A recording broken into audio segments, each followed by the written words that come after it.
గత కొన్ని సంవత్సరాలుగా కేంద్రంలో బీజేపీ అధికారంలోకి వచ్చినా లేదంటే ఆంధ్రప్రదేశ్లో వైసీపీ అధికారంలోకి వచ్చినా ఎక్కువగా వినిపించిన పేరు పారిశ్రామికవేత్తలకు సంబంధించి అదానీ పోర్టులు కానీ అదానీ వ్యాపార సంస్థలకు సంబంధించి కానీ కేంద్రంతో ఉన్న సత్సంబంధాలు అటు నరేంద్ర మోడీతో అలాగే ఆంధ్రప్రదేశ్కి సంబంధించి జగన్తో ఉన్న సత్సంబంధాలు ఆ నేపథ్యంలోనే ఇక్కడ పోర్టులకు సంబంధించి ఆయన తీసుకొచ్చిన ఆయన కట్టబెట్టిన ఇప్పుడు అలాంటి అదానీ మీద విదేశాల్లో కేసులు నమోదయ్యాయి. అమెరికాలో అక్కడ అదానీ వ్యాపార సంస్థలకు సంబంధించి ఒక రకంగా వైఎస్ఆర్సీపీ లేదంటే జగన్మోహన్ రెడ్డి రాజకీయ భవిష్యత్తును పాతర వేయడానికి రాజకీయంగా అదానీని వాడుకుంటున్నారా అనే చర్చ కూడా నడుస్తుంది. అసలు ఏం జరిగింది, నిజంగా అదానీ నుంచి భారీగా వేల కోట్లు లక్షల కోట్లు లంచాలు తీసుకున్నది ఎవరు, తీసుకుని రాజకీయం చేశారు? ఇది జగన్కి అటు మోడీకి ఇద్దరికి దెబ్బ కొట్టే వ్యూహం ఏమన్నా నడుస్తోందా? ఇదే అంశం మీద చర్చించే ప్రయత్నం చేద్దాం. సార్, అసలు ఏంటి అదానీ వ్యవహారం? ఒకప్పుడు చాలా గొప్పగా చెప్పుకున్న అదానీ గురించి, అదానీ వస్తేనే రాష్ట్రాలు బాగుపడతాయి, అదానీ పెట్టుబడులు పెడితేనే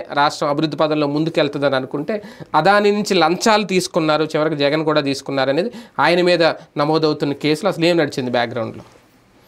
ఇక్కడ నాకు ఒక గతంలో అర్థమయ్యేది కాదు ఏంటంటే, చదువుతున్నప్పుడు చరిత్ర ఇవి మన దేశంలో ఎట్లాగా 700 ఏళ్ళేమో ముస్లిం రాజులు ఎట్ట పరిపాలించారు, 200 ఏళ్ళేమో బ్రిటిష్ వాళ్ళు ఎట్ట పరిపాలించారు, ఫ్రెంచ్ వాడు వచ్చి డచ్ వాడు వచ్చి వాళ్ళందరూ ఎట్ట పరిపాలించారు అని ఒక ఫీలింగ్ వేసేది. మన దగ్గర ఇంత ఇంటలెక్చువల్ ఉంది, తక్షశిల లాంటి విశ్వవిద్యాలయాలు ఉన్నాయి, ఇంత మేధావులు ఉన్నారు, ప్రపంచం మొత్తానికి మేధావుల్ని మేధో వలస మన దగ్గర నుంచి నడుస్తుంది, ఇవాళకి కూడా బోల్డంతమంది బుర్రలు ఉన్నవాళ్ళు మన దగ్గరే ఉన్నారు, అలాంటిది ప్రపంచంలో 193 దేశాల్లో పనిచేస్తున్న వాళ్ళు మనవాళ్లే కదా, ఎందుకు ఇది అని. కానీ నాకు అర్థమైంది ఏంటంటే, స్వాభిమానం లేని జాతి, దేశభక్తి లేని జాతి, అవకాశవాదపు జాతిగా మనం తయారైపోయామా? ఈ దరిద్రపు అంతర్జాతీయ పరిణామాలు లేదా మన పుస్తకాలు మన చదువులు మనకి నేర్పలేదా? ఎందుకు అంటే, ఒక మన దేశపు వ్యాపారవేత్తను నాశనం చేయడానికి ప్రపంచ దేశాల్లో కుట్ర జరుగుతుంటే మనం వాడి వెనకాల ఉండడం మానేసి వాడిని మనం ఇంకోవైపున శూలంతో పొడుస్తున్నాం. అదానీ అనే ఓడు లంచాలు ఇవ్వలేదు అని చెప్పే అమాయకత్వం నాకు లేదు. అదానీ అయినా అంబానీ అయినా, అరే ఒక చిన్న బిల్డర్ అపార్ట్మెంట్ కట్టుకుంటుంటే ఫ్లాట్లు నొక్కేస్తున్నారండి. రియల్ ఎస్టేట్లో వెంచర్ వేస్తుంటే నాకు ఒక ఇల్లు, మా ఆవిడకి ఒక ఇల్లు, మా తాతకు ఒక ఇల్లు, లోకల్ ఎమ్మెల్యేకి ఒక ఇల్లు, ఇట్లా చెప్తున్నారు, రాయించుకుంటున్నారు, ఇల్లు కట్టించి మరి తీసుకుంటున్నారు. ఇది జరగట్లేదా? అది ఎవరు చేస్తున్నారు? అదానీ వచ్చి చేశాడా, అంబానీ వచ్చి చేశాడా? కరప్షన్ అనేటటువంటి దాన్ని యాక్సెప్టబుల్ లెవెల్స్కి తీసుకెళ్ళిపోయాం మనం. ఇలా ఓటర్ అనేటటువంటి వాడు ఎప్పుడైతే నాకు 500 ఇస్తేనే ఓటేస్తా, 1000 ఇస్తే ఓటేస్తాను, 2000 ఇస్తే ఓటేస్తాను అన్నప్పుడే తనే లంచం అడుగుతున్నప్పుడు మిగతా లంచాలు తీసుకునేవాడు సిగ్గుపడట్లా. కాబట్టి ఇక్కడ ప్రతి పనికి లంచం నడుస్తుంది. లంచాలు ఇవ్వలేదని నేను చెప్పను. లంచం ఇచ్చినోడు నేరస్తుడా, లంచం తీసుకున్నోడు నేరస్తుడా? అమెరికా శుద్ధపోస కబుర్లు చెప్తోంది. అమెరికాలో పాకిస్తాన్ ల్యాబీ, భారత lobby, Europe lobby, Russia lobby, Israel lobby ఉంటాయి. ల్యాబీ అంటే ఏంటో తెలుసా? ఆ దేశంలో గెలిచిన ఎంపీకి కాంగ్రెస్ సభ్యుడు ఎవడైతే ఉంటాడో వాడికి ఈ దేశాలు డబ్బులు ఇస్తాయి అధికారికంగా. ఎందుకు? ఆ దేశంలో కూర్చుని ఆ దేశ ప్రయోజనాలు మన దేశానికి వచ్చేటట్టు చూడటం, లేదా మన దేశం గురించి పాకిస్తానుడు అక్కడ ఒక కథ నడుపుతాడు మన మీద అగెనిస్ట్గా, వాడు పాకిస్తాన్ డబ్బులు తీసుకుని అమెరికా ఎంపీనే మన మీద చురకలేస్తాడు. వెంటనే మన డబ్బులు తీసుకునేటటువంటి మన ఎంపీ దాన్ని డిఫెన్స్ చేస్తూ అవతల దాని మీద అఫెన్సివ్గా వెళ్తాడు. అధికారిక లంచం అది. వాడి జీతం వాడికి వస్తుంది కదా వాళ్ళ దేశం నుండి, మరి ఈ దరిద్రం ఏంటి? లంచమే కదా అది. అది లంచం కాదట, చట్టబద్ధమట. అదే ఇక్కడ వచ్చేటప్పటికి లంచం అట. నెంబర్ 1 మామూళ్ళు తీసుకోవడం లేదు అని నేను చెప్పా. జగన్కి ఇచ్చి ఉండొచ్చునేమో, నేను అది కూడా లేదు అని కూడా డెనై చేయను బేసిక్గా. కానీ ఇక్కడ మనం చూడాల్సింది దేశం మీద జరుగుతున్న కుట్రని మర్చిపోతున్నాం. అదానీ మీద జరుగుతున్న కుట్ర ఈ దేశం మీద కుట్ర, ఈ దేశం మీద కుట్ర. ఈ దేశంలో ఒక గేట్స్ ఫౌండేషన్ వచ్చి ఇక్కడ ఏదో పెట్టింది అనుకుందాం, బిల్ గేట్స్ మైక్రోసాఫ్ట్ పెట్టాడు అనుకుందాం, వాడికి నువ్వు నజరానా ఇస్తున్నావా లేదా? అక్కడ ₹1,00,00,000 వాల్యూ చేసే భూమిని 10 లక్షలకే ఇస్తున్నావంటే ఉమ్, నువ్వేం తినకుండా ఇస్తున్నావా? ఉమ్, లేదు, వాడు వచ్చి ఇక్కడ పరిశ్రమ పెడతాడంటే ఇస్తున్నాడు. అవును. అట్లాగే కదా ఎవడిచ్చినా. ఉమ్, ఉమ్, ఆ టైంలో కొంత చందా నేను ఉమ్, గిఫ్ట్గా అట్టి పెట్టుకున్నాను ఇవ్వచ్చు, లేదా డిమాండ్ కూడా చేయొచ్చు. ఉమ్, కానీ ఆ వంకతో ఒక వ్యాపార వ్యవస్థను కొప్పుకోల్చాలనుకుంటున్నారు. అదే కదా. ఈ దేశ ఆర్థిక వ్యవస్థను కొప్పుకోల్చాలనుకుంటున్నారు. అదానీలు, అంబానీలు, మహేంద్రాలు, టాటాలు వీళ్ళందరూ ఎదగడం వల్లే కదా వాళ్ళ భారతదేశం టాప్ 5కి వచ్చేసాం, టాప్ 4కి వచ్చేసాం. మొన్ననే జపాన్ క్రాస్ చేసాం మనం. రేపు మార్చి తర్వాత అది అధికారికంగా అనౌన్స్ చేస్తారు. ఆర్థిక వ్యవస్థ మనం 4వ స్థానంలోకి వచ్చాం ప్రపంచ జీడిపిలో. 3వ స్థానానికి చేరబోతున్నాం ఇంకొక 2-3 ఏళ్లలో. చైనా తర్వాత స్థానంలో మనం ఉండబోతున్నాం. దీన్ని దెబ్బ కొట్టాలంటే ఎక్కడ కొట్టాలా? ఎందుకని ఎప్పుడైతే టాప్ 5 కంట్రీస్ చూసుకుంటారు లిస్ట్ ఎవడన్నా ఇన్వెస్ట్ చేసేటప్పుడు, ఇప్పుడు విపరీతంగా పెట్టుబడిదారులు వస్తున్నారు ఇండియాకి. వాడిని కంట్రోల్ చేయాలి అనేటటువంటి, అంటే ఎదిగే వ్యవస్థని కంట్రోల్ చేయాలి అనే గ్రూప్స్ ఉంటాయి అమెరికాలో. అమెరికాకి పోటీ రాకూడదు భవిష్యత్తులో, ఎవడు తొక్కి పడేయాలి ముందు. ఆయన పేరేంటి, రాకెట్రీ సినిమా. ఎప్పుడు క్రయోజనిక్ రాకెట్ రావాలి మనకి? సైంటిస్ట్ని దొంగ కేసులు పెట్టించారు. ఎవడు పెట్టాడు కేసు? అమెరికా వాడు వచ్చి పెట్టాడా? మన దేశంలో దరిద్రుడు పెట్టాడు. ఇస్రో ఎదగకుండా ఆపింది ఎవరు ఆ రోజు నుంచి. అట్లాగే అణుబాంబులు తయారు చేస్తున్నప్పుడు ఇక్కడ అమెరికా వాడికి ఇన్ఫర్మేషన్ ఎట్ట వెళ్ళింది? మన దగ్గర ఉన్న దొంగలు అణ్వస్త్ర పరీక్షలని ఆపడానికి ఆ రోజున కుట్ర పన్నినటువంటి. ఇట్లాగా అక్కడ సోరోస్ అని ఒకడు ఉంటాడు, పెద్ద దగులుబాజీ వాడు. ప్రపంచవ్యాప్తంగా డిజిటల్ మీడియాలో హైయెస్ట్ ఇన్వెస్ట్మెంట్స్ వాడిది. ప్రపంచవ్యాప్తంగా సైకలాజికల్గా మన మైండ్లని తిప్పేటటువంటి కథలు నడిపేటటువంటి వాళ్ళకి ఫండింగ్ చేస్తాడు వాడు. మ్యాటర్ వాళ్ళు ఇస్తారు. ఈ సోరోస్కి తోడు ఎవరయ్యా అంటే డీప్ స్టేట్ టీమ్ అంటారు. FBI, American FBI, CIA, Soros, తర్వాత గేట్స్ ఫౌండేషను, ఇట్లా మొత్తం ఒక 60 సంస్థల దాకా ఉన్నాయి. వీళ్ళ పని ఏంటయ్యా అంటే వీళ్ళు చైనా సైకిల్తో అమెరికాలో పనిచేస్తుంటారు. అవతల వాళ్ళని ఒకటి వీళ్ళు చైనా జోలికి పోరు, చైనాని ఏం చేయరు. అమెరికా చైనాలకు పోటీకి వచ్చే వ్యవస్థలు నాశనం చేస్తుంటారు. ఇవాళ భారతదేశం, ఇవాళ అదానీ ఎందుకు వీళ్ళకి టార్గెట్ అంటే, ఇంతవరకు మనం పోర్టు మన దేశంలోకి వచ్చి మా పోర్టులో పెట్టుబడులు పెట్టండి బాబు అని అడుక్కున్నాం. ఇవాళ మన దేశంలో పోర్టు విదేశీ వాడికి ఎవరికి ఇవ్వట్ల మనం. అయితే ప్రభుత్వం లేకపోతే అదానీ కొంటాడు, లేకపోతే ఇంకోడు కొంటాడు. ఇక్కడ వాళ్ళకే ఇస్తున్నాం. అదే సందర్భంలో అదానీ వెళ్ళి బర్మాలో పోర్టు కొంటాడు, లేదంటే శ్రీలంకలో పోర్టు కొంటాడు. ఈ పోర్టులన్నీ ఇదివరకు ఎవరు కొనేవాళ్ళు? అమెరికా వాడు కొనేవాడు, యూరప్ దేశాలు వాడు కొనేవాడు. అంటే వాళ్ళు ఎలాగా ఒక ఆర్టిఫిషియల్ ఇది క్రియేట్ చేసి వాళ్ళ ప్రభుత్వాల చేత ఒత్తిడి తెచ్చి ఒక 100 కోట్ల అయ్యే పోర్టుని 5 కోట్లకు 10 కోట్లకు కొంటారు. అదే అదాని వాడికంటే ఇంకో రూపాయి ఎక్కువ వేసుకుంటున్నాడు. వేలంలో పార్టిసిపేట్ చేస్తున్నాడు ఇతను. వేలంలో అమెరికా వాళ్ళని కొడుతున్నాడు. అంటే వాళ్ళకి పోటీ వస్తున్నాడు. రెండవది, వరల్డ్ అంతా కూడా గ్రీన్ ఎకానమీ వైపుకి వెళ్ళిపోతుంది. క్రమంగా ఎలక్ట్రిక్ వెహికల్స్ రూట్లోకి పోతుంది. దీని ఎందుకంటే కాలుష్యాన్ని కంట్రోల్ చేయడానికి. ఈ ఎలక్ట్రిక్ వెహికల్స్కి పోయేటప్పుడు ఎలక్ట్రిసిటీ అనేది ప్రొడక్షన్ అతిపెద్ద ఇష్యూ. కరెక్ట్గా ఆ మార్కెట్ని వీడు క్యాప్చర్ చేసే ప్రయత్నం చేస్తున్నాడు ఈ స్టార్టింగ్ డేస్ కాబట్టి. ప్రపంచవ్యాప్తంగా విపరీతంగా పవర్ ప్రొడక్షన్ పెట్టేసేసి అన్ని దేశాలకు అమ్మే ప్రయత్నం చేస్తున్నాడు. ఈజ్ ఎ బిజినెస్ మ్యాన్ వాడు. ఇప్పుడు వాడిని కొట్టేయాల, కొట్టేసేస్తే అప్పుడు ఆ ప్లేస్లో అమెరికన్ కంపెనీలు దిగుతాయి. వీడేమి మానవతావాదని నేను చెప్పా, మామూలు వ్యాపారస్తులతో పోల్చుకుంటే వీడు క్రూడ్ బిజినెస్ మ్యాన్ అంతే. అదే సందర్భంలో ఎందుకు మిగతా వాళ్ళని ఈడని చేస్తున్నాడు, వీడిని అని చేసేటందుకు ఆడొస్తున్నాడు. భారతీయుడిగా నేనేం ఆలోచిస్తాను, నా దేశానికి సంబంధించిన పెద్ద కార్పొరేట్ వ్యవస్థలను తొక్కేస్తే మన దేశానికి కదా లాస్ అయ్యేది. ఇప్పుడు మనం విదేశాల మీద డిపెండ్ అవ్వాలి. అంటే అలా చేయడమే వీళ్ళ కుట్ర అనేది మనకు ఎందుకు అర్థం కాదు. నెంబర్ 1 అంటే ఇక్కడ ఒకటి, ఇది ఓన్లీ అదాని మీద జరుగుతున్న కుట్ర, దేశం మీదో లేదంటే కేంద్రంలో అధికారంలో ఉన్న మోడీ మీదో జరుగుతున్న కుట్ర.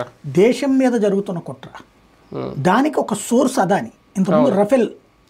ఇక్కడ మీరు అన్నిట్లో చూసుకుంటే ఈ దేశం మీద జరిగే కుట్రలో అమెరికా రష్యాలకు 2 లాబీలు ఉంటాయి. వీళ్ళ ఎట్లా ఉంటుందంటే మా దగ్గర ఆయుధాలు కొనుక్కుంటారు, మా దగ్గర ఆయుధాలు కొనుక్కుంటారు. అమెరికా వాడికి కొంటున్నాం అనుకోండి, రష్యా వాడు దానికి సంబంధించిన సీక్రెట్స్ కొంతమంది నాయకులు, ప్రతిపక్ష నాయకులకి ఇస్తాడు. ఇచ్చి ఆ కాంట్రాక్ట్ క్యాన్సిల్ అయ్యే చూస్తాడు. 1985 నుండి నరేంద్ర మోడీ వచ్చిన 2014 దాకా ఒక్కటంటే ఒక్క యుద్ధ విమానం కొనలేదు అంటే అర్థం చేసుకోండి. అనేక సార్లు కొనడానికి ముందుకు రావడం, అప్పుడు బీజేపీ వాళ్ళకి ఇచ్చేవాళ్ళు వీళ్ళు ఫీడ్బ్యాక్లు, అపోజిషన్లో ఉన్నారు కాబట్టి. బీజేపీ వాళ్ళు అది పట్టుకుని హడావిడి చేసేవాళ్ళు, ఏది కొనకుండా అయిపోయినాయి. కాంట్రాక్టులు బిగిన్ చేయడం, రద్దు చేయడం, బిగిన్ చేయడం, రద్దు చేయడం. అదే రఫేల్ ఇష్యూలోకి వచ్చేటప్పుడు అందుకని G2G ఒప్పందం కుదుర్చుకున్నారు, అంటే ప్రభుత్వంతోనే ఒప్పందం. కానీ దాన్ని అమెరికన్ ల్యాబీ కొట్టింది, రష్యన్ ల్యాబీ కొట్టింది. ఎందుకు? ఫ్రాన్స్ వాడి దగ్గర కొంటున్నాం మనం.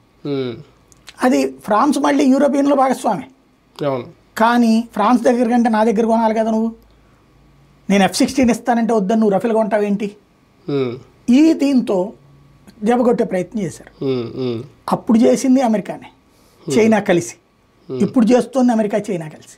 పైకి ఇద్దరు బద్ధశత్రువులే, వ్యాపారపరంగా ఇద్దరు జాయింట్గా కొడతారు. వాళ్ళ ప్రధాన లక్ష్యం ఏంటంటే భారత ఆర్థిక మూలాలైనటువంటి టాప్ 10 కార్పొరేట్ వ్యవస్థల్ని దెబ్బకొట్టేస్తే, గత్యంతరం లేని పరిస్థితి తీసుకొస్తే అప్పుడు విదేశాలకి సచ్చినట్టు ఆప్షన్ వస్తుంది. ఇదే ప్రధాన లక్ష్యంతో నడుస్తుంది. దానికి సాకులు 100 ఎత్తుకుతారు. ఇప్పుడు దాన్ని ఏమంటాం, లంచం ఇచ్చినోడు నేరస్తుడయ్యాడు. లంచం ఇవ్వబడింది ఇండియాలోనంట, ఇచ్చినోడు ఇండియా వాడట. ఇక్కడ సాగు ఇక్కడ చేస్తారు కదా, మధ్యలో వాడికి ఏంటి సంబంధం అంటే వాడి దేశంలో కొంతమంది వీడికి డిపాజిట్లు చేశారట కాబట్టి అంట. ఆ లెక్కనైతే అమెరికా వాడికి సంబంధించి వాడి దేశానికి సంబంధించినటువంటి అధికారులు, వాడి దేశానికి సంబంధించిన వ్యాపారస్తులు ఇక్కడ చేస్తున్న దాష్టికం ఎంత ఉంది? ఇప్పుడు దాని పేరు ఏమంటాం మనం, వ్యాక్సిన్. మన వ్యాక్సిన్ 400, ఆడి వ్యాక్సిన్ 2,500. మరి మన ప్రజలను దోచుకుంటున్నారని అమెరికా వాడి మీద కేసు పెట్టచ్చు కదా. ఇంకోటి, ఆ వ్యాక్సిన్ మెదడులో బ్లడ్ క్లాట్ చేసే ఇది ఉందని చెప్పి తర్వాత తేలింది. మరి ఆ కారణంగా అమెరికా మీద మనం కేసు పెట్టచ్చుగా, మనం పెట్టలేదు కదా. అంటే వాడి మీదకి మాత్రం మచ్చ రాకూడదు. వాడి కోసం మనం ఎంత త్యాగం చేసామంటే మన వ్యాక్సిన్ అందరికంటే ఫస్ట్ కనుక్కున్నది మనం, కానీ ఇది అమల్లోకి తేలా. వాడిది ఎంత అయ్యేదాకా ఆగాం 2-3 నెలల పాటు. ఈలోపు తయారీ చేపిస్తూ కూర్చున్నాం మనం. వాళ్ళిద్దరు అనౌన్స్ చేశాక బ్రిటన్ వాడిది, అమెరికా వాడిది, ఆ తర్వాత మనం అనౌన్స్ చేస్తే ఒప్పుకున్నారు. అంటే డామినేషన్ రోల్ అనమాట. భారతదేశ ఆర్థిక మూలాల మీద ఇదొక దెబ్బ, అదానిని తొక్కేయడం లేదంటే అదాని మీద కేసులు పెట్టడం ఎంతవరకు అనుకోవచ్చు? మోడీ కూడా దీని మీద ఏమన్నా చెయ్యాలా రేపు? మోడీ మాట్లాడే క్రిందటిసారి కూడా అతనికి ఉన్నటువంటి అలవాటు అది. ఇంకోటి, ఈ డీప్ స్టేట్ టీమ్ తరపున భారత ఏజెంట్ రాహుల్ గాంధీ, అందులో డౌట్ ఏం లేదు. ఎందుకంటే ఆ డీప్ స్టేట్ టీమే ఇదంతా నడిపించేది. డీప్ స్టేట్ టీం వాళ్ళు రాహుల్ గాంధీ అమెరికా టూర్ వెళ్ళినా, యూరోప్ కంట్రీస్ టూర్ వెళ్ళినప్పుడు ఆ ప్రతినిధులతోనే మీటింగ్ అవుతాడు. అది ఓపెన్ సీక్రెట్, దాచుకునేది కూడా లేదు అక్కడ. అంటే భారత్ మీద విషం చిమ్మే బ్యాచ్ అంతా అక్కడ రాహుల్ గాంధీకి ఫీడ్బ్యాక్, వాళ్ళే మాట్లాడతారు. వెరీ సింపుల్ లాజిక్ అండి. అదానీ చేసిన తప్పేంటి, అంబానీ చేసిన తప్పేంటి? అంబానీ అనేవాడు రాకపోతే మీకు ఇవాళ రోజున సెల్ ఫోన్ ఇంత చీఫ్గా వస్తే, మన దేశంలో ఉన్నంత సెల్ ఫోన్ సిగ్నల్ చీఫ్ ప్రపంచంలో ఎక్కడుందో కనుక్కోండి, ఏ దేశంలోనన్నా, ఇంక్లూడింగ్ అమెరికా. ఎవడన్నా అంత మగాడు ఉన్నాడా? మరి మన ఇండియాలో జరుగుతోందే. ఇంటర్నెట్ రోజుకు 1.5 GB మనం వాడుతున్నామా, విదేశాలు వాడుతున్నారా? 1.5 మినిమం, మాక్సిమం 2-3 GB వాడుతున్నారు కదా. మరి ఎవరు సక్సెస్ఫుల్? అట్లాగే దానివల్ల ఎన్ని కోట్ల మందికి ఉద్యోగాలు వచ్చినాయి. ఇవాళ ఈ కోతలు కూసే వాళ్ళందరూ వాళ్ళ బిడ్డలందరినీ కార్పొరేట్ కంపెనీల్లో కాకుండా తీసుకెళ్లి చిల్లర కోట్ల, బడ్డీ కోట్ల పెట్టమనండి. ఉద్యోగాలు చేయడానికే మన బిడ్డలందరికీ కార్పొరేట్ కంపెనీలు కాదు, కానీ కార్పొరేట్ కంపెనీల వాళ్ళందరూ దోపిడీదారులు. కానీ కాంగ్రెస్ అధికారంలో ఉన్న చోట మరి అదానితో టర్మ్స్ కట్ చేసుకుంటారా? రేపు పొద్దున క్యాన్సిల్ చేస్తారా? క్రిందటిసారి రాహుల్ గాంధీ మాట్లాడాడు. ఇప్పుడు దీంట్లో ఏం బయటపడింది? ఒక్కటంటే ఒక్క బీజేపీ స్టేట్ వాడు కూడా డబ్బులు తీసుకోవాలి. అది తెలియకనే ఇప్పుడు అదే ఆ మాట అనలేకనే నరేంద్ర మోడీ దీని ఉంటాడు. ఇక్కడ అధికారికంగా వాళ్ళు చెప్తున్న లెక్క ఏముంది? ఒరిస్సా నవీన్ పట్నాయక్ తటస్థ సీఎం కదా, ఇక్కడ వైఎస్ఆర్ కాంగ్రెస్ పార్టీ జగన్మోహన్ రెడ్డి తటస్థ సీఎం కదా. వీళ్ళిద్దరికి ఏంటి అక్కడ సంబంధం? కేంద్రంతో సంబంధం లేదు. మూడోది ఛత్తీస్గఢ్, స్వయంగా కాంగ్రెస్ ముఖ్యమంత్రి. కాశ్మీరు, అక్కడ ఉండేది లెఫ్టినెంట్ గవర్నరు. తర్వాత అదేంటిది తమిళనాడు స్టాలిన్, దీనికి తెలంగాణ. ఇట్లా ఏముంది, తెలంగాణ కూడా లేదనుకుంటా అందులో. అందులో లేదేమో కానీ డైరెక్ట్ సీఎం కదా నేను అనేది. డైరెక్ట్ గా ఈ కేసులో వీళ్ళ ఇది కనబడుతుంది. అందులో నీకు ఇంకా బీజేపీ పాలిత రాష్ట్రం ఏముంది, నెంబర్ 1. నెంబర్ 2 వచ్చేటప్పటికి డబ్బులు ఇచ్చుంటే, అంటే బీజేపీ పాలిత రాష్ట్రాల వాళ్ళు అదాని నుండి డబ్బులు అడగట్లేదు అని తేలింది ఇప్పుడు. అది అంతే. బీజేపీ ఏతర రాష్ట్రాల వాళ్ళు ఈ రాజకీయాన్ని చూపించి, రాహుల్ గాంధీ హడావిడి ఇది చూపించి వాడిని బెదిరించి డబ్బులు వసూలు చేస్తున్నారు, లేకపోతే ఇన్వెస్ట్మెంట్లో వాటాలు అడుగుతున్నారు, లేదా ఇన్వెస్ట్మెంట్కి ఎంత డబ్బులు సంపాదించుకుంటున్నారు అని కనబడుతుంది. కానీ జగన్ విషయంలో మాత్రం అది ఒక మచ్చగా ఉండిపోద్దా, లేదంటే ఆయన కూడా నిరూపించుకోవాలా నేను లంచం తీసుకోలేదని? ఇప్పుడు దీంట్లో వీటిట్లో నిరూపించుకునేది ఏమి ఉండదు. ఆ కేసు కూడా నిలిచేది కాదు, చచ్చేది కాదు. అక్కడ అమెరికన్ కోర్టులో వాడు ఏంటి ఎలిగేషన్ చేసేది, FBI ఇన్వెస్టిగేట్ చేసింది, ఒక కోర్టులో వేసాడు. ఆ కేసులో ఇంతకుముందు ఆయన పేరేంది KVP రామచంద్ర మీద కూడా ఇట్టగా వేశారు. తర్వాత హైకోర్టు ఆడికైన సంబంధం పొమ్మని మంది. ఇప్పుడు వాడు ఊహ ఒకటి దాంట్లో, వాళ్ళ దాంట్లో చూపెట్టారండి. సింపుల్ లాజిక్ ఏంటంటే ఒకే ఒక కారణంగా కేసు పెట్టారు. బైడెన్ వెళ్ళిపోతున్నాడు. బైడెన్ వెళ్ళిపోయేలోపు బైడెన్ వాళ్ళ లక్ష్యం ఏంటంటే దాన్ని ఏమంటారు, ఇండియాని దెబ్బకొట్టాలా, ఇజ్రాయెల్ని దెబ్బకొట్టాలా, అంటే ఇజ్రాయెల్కి నెతన్యాహుని ఒంటరిని చేయాలి,